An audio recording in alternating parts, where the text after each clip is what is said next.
Selamat sore pemirsa, Berita Nusantara kembali menyapa Anda pada hari ini. Sejumlah berita aktual akan kami sajikan untuk Anda. Bersama saya, Hoifa Tunisa, inilah Berita Nusantara selengkapnya.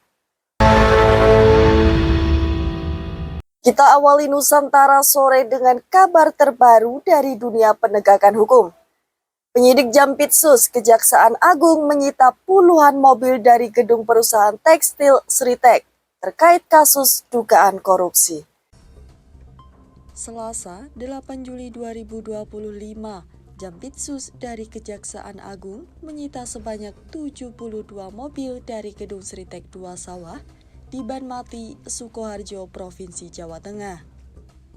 Penyitaan ini dijelaskan oleh Kepala Penerangan Hukum Kejagung, Harli Siregar, yang menjelaskan penyitaan ini adalah buntut kasus dugaan tindak pidana korupsi dari pemberian kredit PT BCB, PT Bank DKI, dan BPD Jawa Tengah kepada Sritek. Adapun merek mobil yang disita yakni Isuzu, Subaru, Lexus, Toyota, hingga Mercedes-Benz.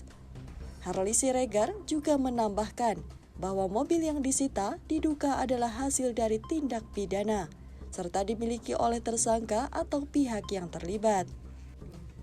Saat ini, sejumlah 10 mobil telah dititipkan ke Rubasan Kelas 1 Jakarta dan Tangerang, guna diamankan dan dipelihara. Sementara mobil lainnya, yakni sebanyak 62 mobil, dititipkan di Gedung Sritek 2, Sukoharjo, Jawa Tengah.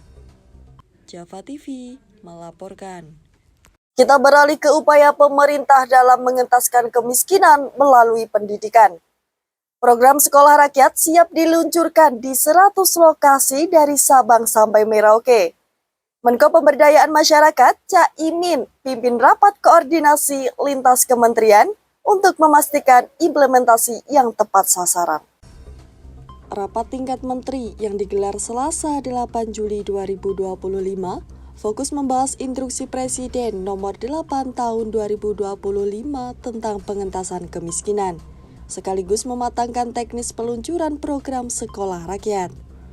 Menko PM Muhaimin Iskandar menjelaskan, Sekolah Rakyat adalah gagasan Presiden Prabowo yang menekankan pada pemberdayaan produktif melalui akses pendidikan terstruktur.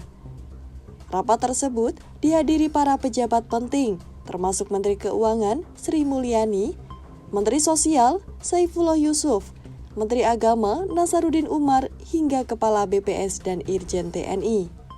Pelaksanaan tahap awal program ini akan dilaksanakan di 100 titik yang telah ditentukan melalui Data Tunggal Sosial dan Ekonomi Nasional atau DTSEN. Tujuannya adalah memastikan program ini tepat sasaran dan membantu anak-anak dari keluarga miskin yang terdata secara valid. Menko PM menegaskan, Sekolah Rakyat merupakan langkah strategis memutus rantai kemiskinan secara berkelanjutan, bukan sekedar penyaluran bantuan tunai. Pemerintah juga menggarisbawahi pentingnya koordinasi lintas kementerian agar program ini berjalan efektif dan berdampak jangka panjang bagi pembangunan SDM Indonesia. Java TV melaporkan. Dari Gedung Parlemen, pemirsa, Dewan Perwakilan Rakyat menyatakan persetujuan melanjutkan pembahasan RUU Pertanggungjawaban atas pelaksanaan APBN 2024. Meski disetujui, sejumlah fraksi menyampaikan catatan kritis atas kinerja anggaran dan lonjakan bunga utang. Dalam rapat paripurna ke-23 di Gedung DPR RI Jakarta, Selasa 8 Juli 2025, deliberasi politik di Gedung Parlemen berlangsung konstruktif namun penuh catatan. Dewan dengan bulat setuju melanjutkan pembahasan RUU Pertanggungjawaban APBN 2024 ke tahap berikutnya. 8 fraksi menyampaikan sikap setuju, namun menyertakan berbagai catatan strategis dan kritis atas kinerja pelaksanaan anggaran di tahun 2024. PDIP menyoroti target pembangunan yang tidak tercapai dan meminta penjelasan mendalam terkait anggaran pendidikan.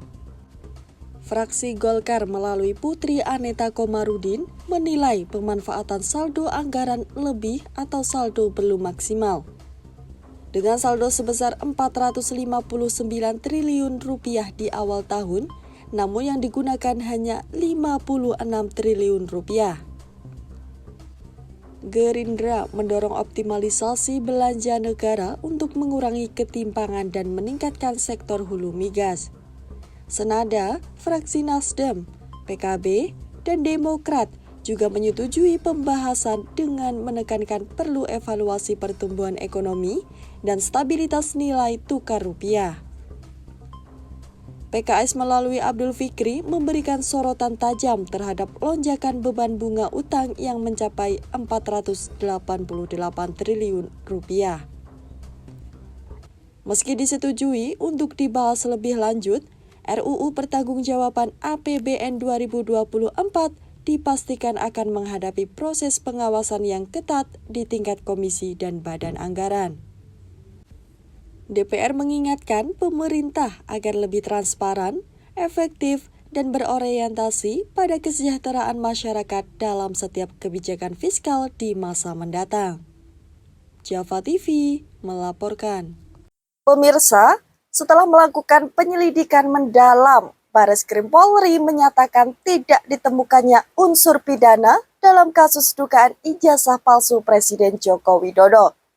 Perkara yang dilaporkan oleh tim pembela ulama dan aktivis resmi dihentikan setelah gelar perkara khusus dilakukan.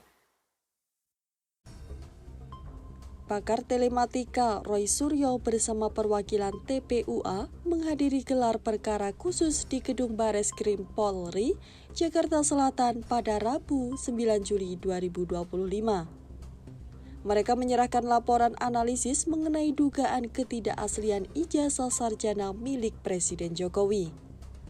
Menurut Roy, metode Error Level Analysis atau ELA mengungkap adanya ketidakwajaran di bagian logo dan foto dalam dokumen ijazah tersebut. Bahkan, dengan metode pembanding wajah, Roy menyimpulkan bahwa foto dalam ijazah lebih menyerupai individu lain bernama Dumatno Budi Utomo. Namun, penyidik Ditpidum Bareskrim telah melakukan verifikasi dan laboratorium dokumen asli dari ijazah Jokowi bersama dokumen pembanding milik rekan seangkatannya. Bahan kertas, stempel, dan elemen keamanan telah dites dan dinyatakan identik. Oleh karena itu, penyidik memastikan dokumen tersebut autentik dan sah secara hukum.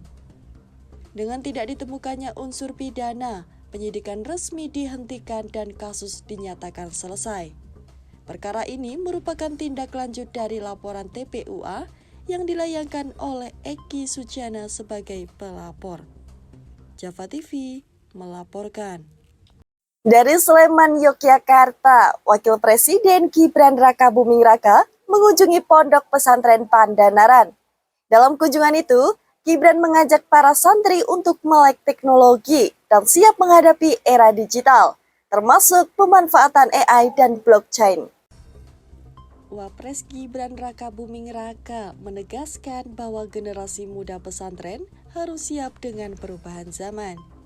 Ia menyoroti pentingnya pemahaman teknologi terkini, seperti kecerdasan buatan dan blockchain untuk mendukung kemajuan bangsa. Gibran juga menyampaikan kesiapan pemerintah untuk memberikan dukungan kepada pesantren dalam hal pendidikan dan literasi digital. Bantuan guru atau trainer bisa dikirim langsung dari pusat jika diperlukan. Kehadiran Wapres disambut hangat oleh pimpinan Pondok Pesantren Pandanaran, Kyai Haji Mu'tasim Billah.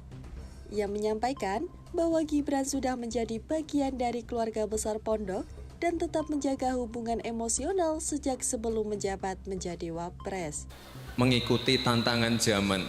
Sekarang sudah zamannya AI, zamannya blockchain. Harapannya nanti tidak ada yang ketinggalan. Dan nanti kalau Pak Kiai, Gus, nanti kalau butuh guru atau trainer nanti bisa kita kirim dari Jakarta ya. Dalam kesempatan itu, Wapres Gibran juga menyampaikan salam dari Presiden Prabowo kepada seluruh keluarga besar pesantren. Ini salam hangat dari Pak Presiden Prabowo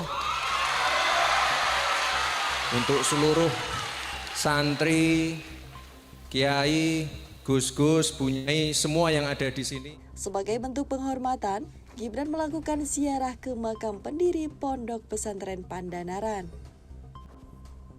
Dalam kunjungan ini, Gibran didampingi sejumlah tokoh seperti Ketua Komisi 4 DPR RI, Siti Hediati Soeharto, anggota Komisi 5, Danang Wicaksana, serta Wamen BUMN Aminuddin Ma'ruf. Kunjungan Wapres ke pesantren Pandanaran menegaskan komitmen pemerintah dalam mendorong transformasi digital di lingkungan pendidikan tradisional. Java TV melaporkan. Pemirsa, Wakil Presiden Gibran kembali memberikan apresiasi. Kali ini kepada para nasabah PNM Mekar yang dinilai menjadi agen perubahan ekonomi rakyat. Perempuan pelaku UMKM disebutnya sebagai simbol ketangguhan dan kemandirian ekonomi keluarga. Dalam acara yang digelar di lapangan Pemda Sleman, Wapres Gibran memberikan pujian atas peran nasabah PNM yang telah menciptakan lapangan kerja mandiri di tengah masyarakat. Ia menyebut para nasabah, khususnya para ibu-ibu, sebagai simbol ketangguhan ekonomi rakyat. Wapres juga mengungkapkan kekagumannya atas rendahnya tingkat kredit macet di PNM Mekar yang telah menjangkau hingga 16 juta nasabah di seluruh Indonesia. NPL-nya rendah, kredit macetnya tidak banyak, ibu-ibunya tertib. Ya. Kami harap ke depan nanti plafonnya bisa bertambah, usahanya bisa berkembang, bisa membuka lapangan kerja. Saya lihat kalau nasabah-nasabah yang ada di sini itu biasanya memperkerjakan tetangga-tetangga. Saya kira itu luar biasa sekali. Jadi 16 juta nasabah membuka lapangan kerja, kredit macetnya hampir tidak ada, rendah sekali. Jadi ini ibu-ibu luar biasa sekali. Apresiasi sebesar-besarnya untuk PNM Mekar. Salah seorang nasabah, Widarti, pelaku usaha rempeyek, berhasil memanfaatkan media sosial untuk memperluas pasar usahanya. Mendengar testimoni tersebut, Gibran mengajak nasabah lain untuk aktif menggunakan teknologi digital secara produktif. Wapres juga mengingatkan pentingnya legalitas produk seperti label halal, izin PIRT, dan tanggal kadaluarsa terutama untuk produk pangan. Ia bahkan meminta Direktur Utama PNM untuk segera memfasilitasi hal tersebut. Wapres juga memberikan pesan khusus kepada para account officer yang mendampingi para nasabah. Ia mengingatkan mereka untuk sabar dan penuh tanggung jawab, karena nasabah PNM menopang kehidupan keluarga dan komunitasnya. Nambah ilmu, nanti biar gimana caranya bisa naik kelas, yang mungkin plafonnya dulu 2 juta, bisa 5 juta, bisa nambah-nambah terus. Jadi biar penjualannya naik, pegawainya tambah banyak, insya Allah bisa nyekolahin anak-anaknya sampai kuliah. Nanti bisa membantu ibu-ibunya untuk lebih produknya lebih baik lagi. Insya Allah nanti bisa buka pabrik atau toko yang gede gitu ya. Kira-kira itu ibu-ibu semua, matur nuwun. Ya nanti itu loh udah kelihatan dari TV-nya. Nanti ke sana. Nggih. Terima kasih. Wassalamualaikum warahmatullahi wabarakatuh. Dalam acara tersebut, Wapres didampingi Ketua Komisi 4 DPR RI, Titi Soeharto, yang sebelumnya juga mendampingi Wapres dalam agenda panen tebu di lahan ketahanan pangan Lanut Adi Sucipto. Kegiatan ini menjadi bagian dari visi pemerintah pusat untuk memperkuat ekonomi rakyat, khususnya perempuan, dan mendukung visi Presiden Prabowo membangun Indonesia dari desa dan keluarga. Wapres Gibran menegaskan komitmen pemerintah untuk terus mendukung UMKM, khususnya para perempuan nasabah PNM agar terus menjadi tulang punggung ekonomi nasional. Java TV melaporkan. Dari Kementerian Sosial, pemirsa, Menteri Sosial Gus Ipul menegaskan pentingnya data Tunggal Sosial Ekonomi Nasional atau DTSEN. Data ini menjadi dasar penyaluran bansos yang tepat sasaran, serta mewujudkan keadilan sosial bagi seluruh rakyat Indonesia. Dalam rapat koordinasi nasional yang digelar di Hotel Grand Mercure Jakarta pada Selasa 8 Juli 2025, Gus Ipul menyampaikan pandangannya di hadapan 518 kepala dinas sosial se-Indonesia. DTSEN merupakan basis data tunggal yang menggabungkan 3 sumber utama, yaitu data terpadu kesejahteraan sosial atau DTKS, registrasi sosial ekonomi atau REKSOSEK, dan penyasaran percepatan penghapusan kemiskinan ekstrim atau P3KE. Gus Ipul menyebut bahwa setiap angka dalam DTSEN mewakili wajah dan harapan rakyat. Data ini menjadi landasan untuk penyaluran bantuan sosial, program pemberdayaan, hingga kebijakan kesejahteraan secara nasional. Setiap rupiah yang diberikan harus sampai pada mereka yang membutuhkan, dan penggunaan DTSEN menjadi kunci akurasi, keadilan, dan ketepatan dalam setiap program sosial pemerintah. Gus Ipul juga menegaskan bahwa DTSEN bersifat dinamis dan harus dimutakhirkan setiap 3 bulan, melalui 2 jalur, yaitu jalur formal dari desa atau kelurahan melalui dinas sosial, serta jalur partisipatif melalui kanal pengaduan masyarakat.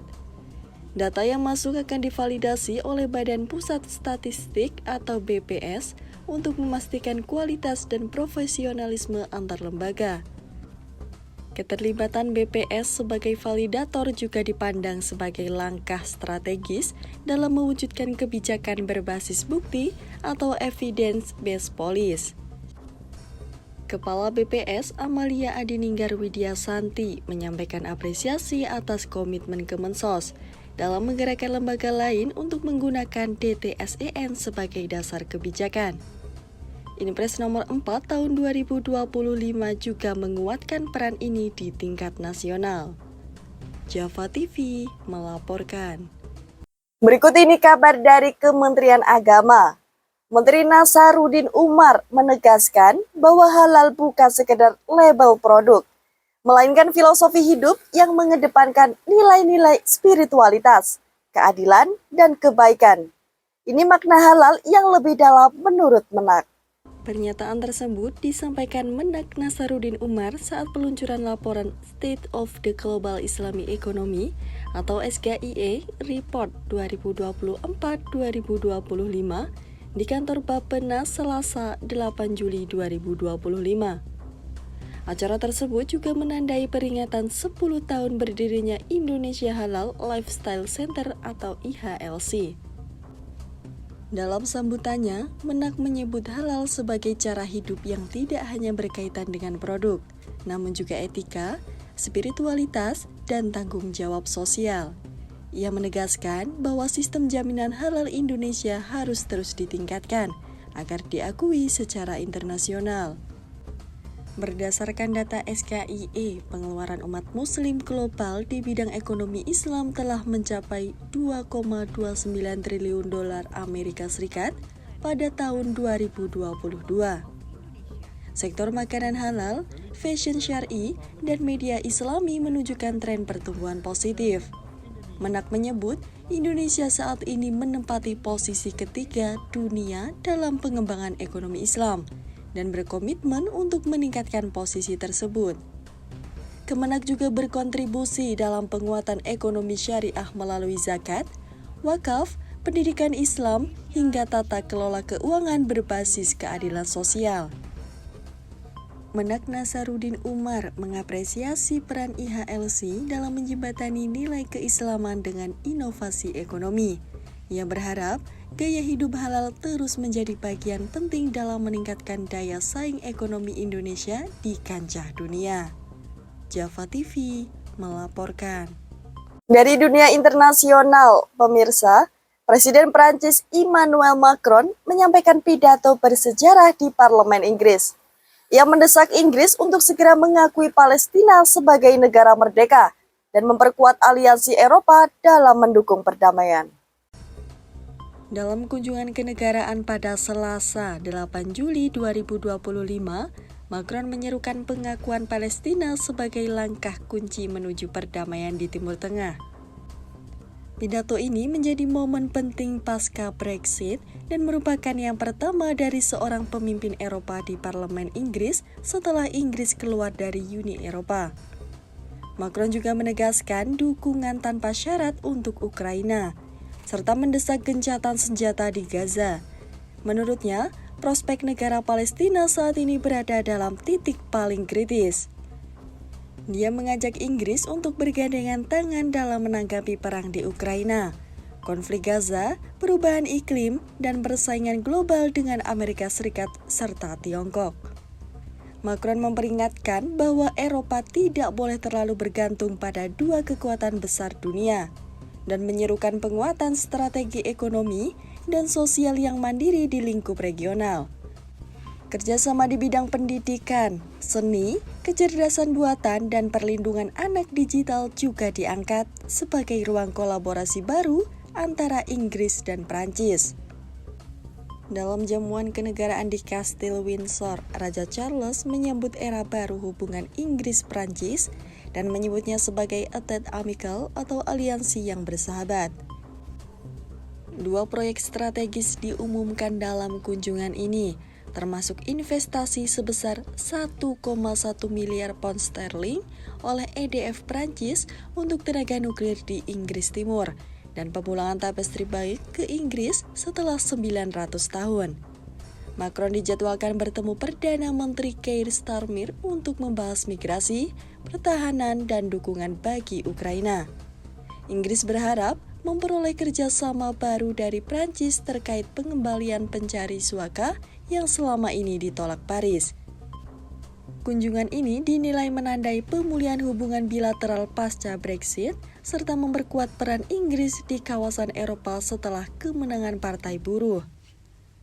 Dari dunia internasional, pemirsa, Presiden Prancis Emmanuel Macron menyampaikan pidato bersejarah di Parlemen Inggris. Ia mendesak Inggris untuk segera mengakui Palestina sebagai negara merdeka dan memperkuat aliansi Eropa dalam mendukung perdamaian.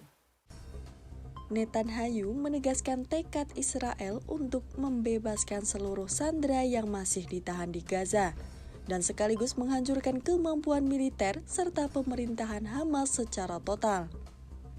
Lewat pernyataan di platform 10, Netanyahu mengungkapkan bahwa diskusi dengan Trump juga menyentuh isu lebih luas, termasuk kemungkinan kemenangan atas Iran yang terkait dengan serangan udara bulan lalu terhadap situs nuklir. Pertemuan ini dihadiri utusan khusus Trump untuk Timur Tengah, Steve Witkoff, serta delegasi dari Qatar yang selama ini bertindak sebagai mediator negosiasi, tidak langsung antara lain Israel dan Hamas. Netanyahu juga mengakui bahwa kampanye militer di Gaza belum berakhir, namun proses negosiasi gencatan senjata masih berjalan. Steve Witkoff menyatakan bahwa hambatan kesepakatan semakin berkurang, dan ada optimisme untuk mencapai gencatan senjata sementara dalam waktu dekat. Konsep gencatan senjata yang sedang dirancang meliputi jeda perang selama 60 hari, pembebasan 10 sandera hidup, dan 9 jenazah korban yang masih ditahan. Sejak serangan Hamas ke Israel Selatan pada Oktober 2023, sedikitnya 1.200 orang tewas dan 251 orang disandera. Hingga kini, diperkirakan masih ada 50 sandera di Gaza dengan 20 orang diantaranya masih hidup. Sementara itu, lebih dari 57.000 warga Palestina dilaporkan meninggal dunia dalam serangan balas Israel yang telah meluluh lantahkan Gaza. PBB melaporkan hampir seluruh penduduk Gaza telah mengungsi dan ratusan ribu orang berada di ambang kelaparan. Netanyahu juga menyatakan harapan untuk memperluas kesepakatan Abraham yang telah terjalin dengan beberapa negara Arab sejak tahun 2020 dan memuji hubungan erat antara pemerintahannya dengan Presiden Trump. Java TV melaporkan. Baik pemirsa, informasi tadi sekaligus menjadi penutup perjumpaan kita hari ini. Saya Haifatunisa dan segenap tim redaksi yang bertugas pamit undur diri. Selamat sore, salam berita Nusantara.